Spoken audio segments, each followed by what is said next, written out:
toutes, bonjour à tous. Heureux de vous présenter ce nouveau numéro de Contretemps, le magazine de toutes les musiques. Aujourd'hui, j'ai le plaisir d'accueillir le duo Pitingo, José et Pierrot pour leur morceau Titi avec Caroline à la danse. C'est parti tout de suite pour le live et on se retrouve ensuite pour l'interview.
C'était donc le duo Pitingo, bravo à vous. On se retrouve tout de suite pour l'interview après une courte page de pub.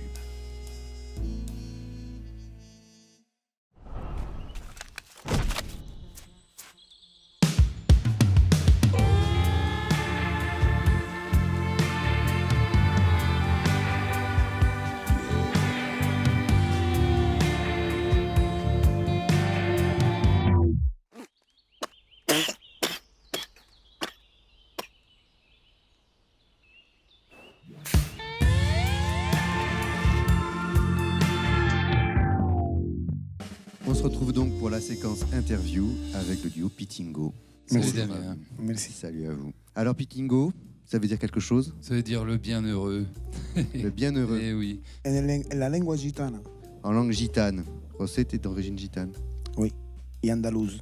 et andalouse. La formation, ça fait combien de temps que vous jouez ensemble ? Eh bien écoute, ça fait 1 an et demi là, qu'on travaille sur ce projet avec Rossé. On se connaît depuis 4 ans, on joue ensemble d'ailleurs depuis 4 ans dans un groupe qui s'appelle Calais. C'est une plus grosse formation, on est 4, où il y a un contrebassiste et une pianiste qui nous accompagnent.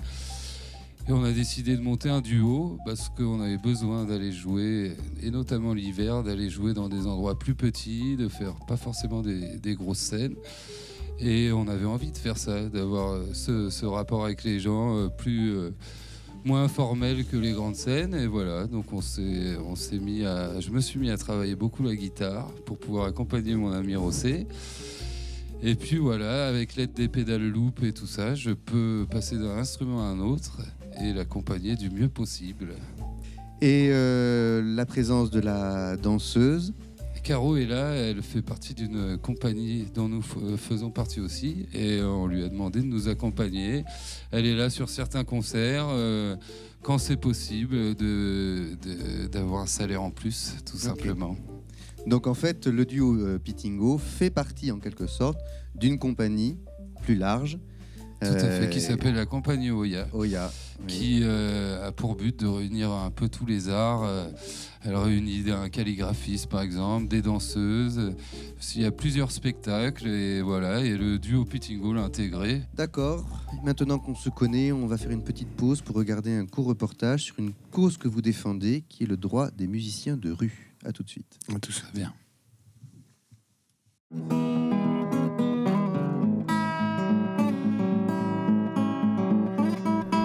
En Europe, j'ai voyagé, comme je te disais, j'ai voyagé beaucoup. Ce sont des villes où ils acceptent des musiciens. Et ils te donnent un permis, une autorisation, ils te donnent un horaire. Certaines heures, tu peux jouer, pas à minuit, non. Par contre, ici, ça n'existe pas. Il n'y a pas une loi qui vient de mesurer le volume. Voilà, un décibel pour me dire. En Italie, ça existe. Et à Paris, ils arrivent à 50 mètres. Ils mesurent ton décibel, c'est un certain niveau de décibel. Si tu as dépassé, on va voir exactement comme tu as permis de conduire, non ? Et du coup, le fait que tu puisses pas forcément justement le faire dans la rue, ça peut stopper justement la progression de certains jeunes artistes ou personnes qui voudraient promouvoir la musique. Je prenais beaucoup de coups d'amende, mais chaque jour, comme je le disais, je suis là. Donc comme ici, le marché, les musiciens sont très mal payés, hein, on n'arrive pas de vivre. En vrai, je trouve que justement sur Bordeaux, comparé à d'autres villes, il y a un peu moins cette dynamique justement de valoriser des projets des jeunes et de permettre justement à ces projets de se faire un peu plus de bruit justement. Yeah, it would be nice to have some clarity and for it to just be allowed. Mais c'est dommage parce que j'ai parlé avec plusieurs musiciens, mes collègues, de faire quand même une petite, pas manifestation, de faire une lettre, de faire quelque chose pour notre droit. Alors, à la suite de ce petit reportage, quelle est votre réaction ? Parce que je crois que pour vous, la rue, c'est un espace important. Mais bien sûr, la rue, c'est le meilleur endroit pour nous faire connaître. Comme je dis avant, moi, je pertenezco a une association qui cherche à ça, cherche le droit de l'artiste et la rue. Surtout la rue, parce que c'est important pour nous de pouvoir jouer la rue parce que les gens nous connaissent. Et cette association dont tu parles, ça s'appelle la Fama Andalucía, la Fama Andalucía. Aussi la Fama France. Et nous, Duo Pitingo, somos aussi engagés sur ça parce que nous tenemos besoin de jouer la rue pour que les gens nous connaissent. Ok. Pierrot, c'est à toi aussi, tu as joué dans la rue ? J'ai beaucoup joué dans la rue au début. J'y joue beaucoup moins maintenant qu'on a plusieurs formations, plusieurs concerts.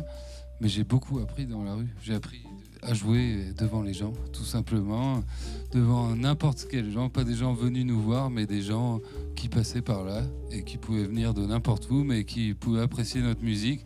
C'est pour ça que c'est très intéressant de voir ce reportage et de voir que ça devient de plus en plus difficile de jouer dans la rue parce qu'il y a toujours des plaintes, des nuisances sonores, que les gens sont pas très tolérants vis-à-vis de la musique.